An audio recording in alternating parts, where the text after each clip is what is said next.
നമസ്കാരം. തിരുവിതാംകൂർ ദേവസ്വം സംഘടിപ്പിക്കുന്ന ആഗോള അയ്യപ്പ സംഗമം ഇന്ന് പമ്പാ തീരത്ത് മുഖ്യമന്ത്രി പിണറായി വിജയനാണ് ചടങ്ങ് ഉദ്ഘാടനം ചെയ്യുക. ഇതിനായി മുഖ്യമന്ത്രി ഇന്നലെ രാത്രി തന്നെ പമ്പയിൽ എത്തിയിരുന്നു. പമ്പയിൽ ഒരുക്കങ്ങളെല്ലാം തന്നെ നേരത്തെ പൂർണ്ണമായിരുന്നു. ആഗോള അയ്യപ്പ സംഗമം എന്നത് പേരിൽ മാത്രമായി ഒതുങ്ങുമോ എന്ന ആശങ്കയാണ് ഇപ്പോൾ എല്ലാവർക്കുമിടയിൽ ഉള്ളത്. അയ്യപ്പ സംഗമത്തിനായുള്ള ക്ഷണം തമിഴ്നാട് സർക്കാർ മാത്രമാണ് ഇതുവരെ സ്വീകരിച്ചിട്ടുള്ളത്. കേരളത്തിലെ മന്ത്രിമാരും ഉദ്യോഗസ്ഥരും മാത്രമാണ് ചടങ്ങിലെ മറ്റു ക്ഷണിതാക്കൾ.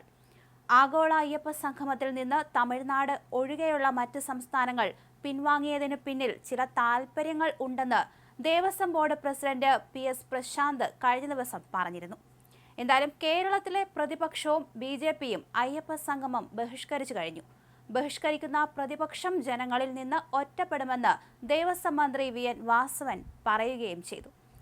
അയ്യപ്പ സംഘവുമായി ബന്ധപ്പെട്ട് ദേവസ്വം പ്രതിനിധികൾ ക്ഷണിക്കാനെത്തിയ വേളയിൽ തന്നെ കൊട്ടാരം നിർവാഹക സംഘം തങ്ങളുടെ നിലപാട് വ്യക്തമാക്കിയതാണ്. രണ്ട് വിഷയങ്ങളാണ് പ്രധാനമായും ഇവർ ചൂണ്ടിക്കാണിച്ചത്.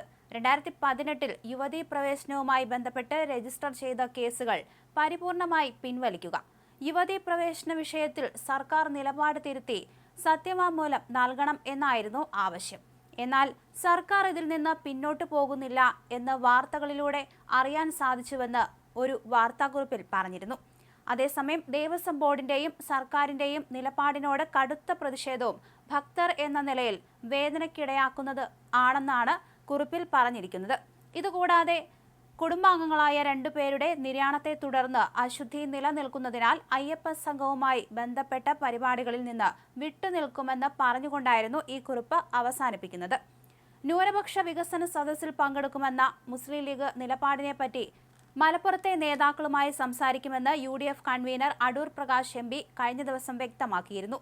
UDF ജില്ലാ പ്രതിനിധി സമ്മേളനത്തിൽ പങ്കെടുക്കാനെത്തിയപ്പോൾ മാധ്യമപ്രവർത്തകരോട് സംസാരിക്കുകയായിരുന്നു അദ്ദേഹം. പരിഹരിക്കാൻ പറ്റാത്ത ഒരു വിഷയം പോലും സംസ്ഥാനത്തെ UDFിലില്ല. അയ്യപ്പ സംഗമത്തെപ്പറ്റി എതിരായി UDF ഒന്നും പറഞ്ഞിട്ടില്ല. യുവതീ പ്രവേശന വിഷയവുമായി ബന്ധപ്പെട്ട് UDF NSS പ്രവർത്തകർ അടക്കം നിരവധി ആളുകൾക്കെതിരെ കേസ് നിലനിൽക്കുകയാണ്. എല്ലാവരുടെയും കേസുകൾ പിൻവലിക്കണം എന്നതാണ് UDFിന്റെ ആവശ്യം. UDF സർക്കാർ സുപ്രീം കോടതിയിൽ നൽകിയ സത്യവാങ്മൂലം ഇടത് സർക്കാർ തിരുത്തി നൽകിയത് പിൻവലിക്കണം എന്നും തങ്ങൾ ആവശ്യപ്പെട്ടിരുന്നു. UDF ചൂണ്ടിക്കാണിച്ച അടിസ്ഥാന പ്രശ്നങ്ങൾക്ക് പരിഹാരം ഉണ്ടാകണമെന്നും അദ്ദേഹം ആവശ്യപ്പെട്ടു.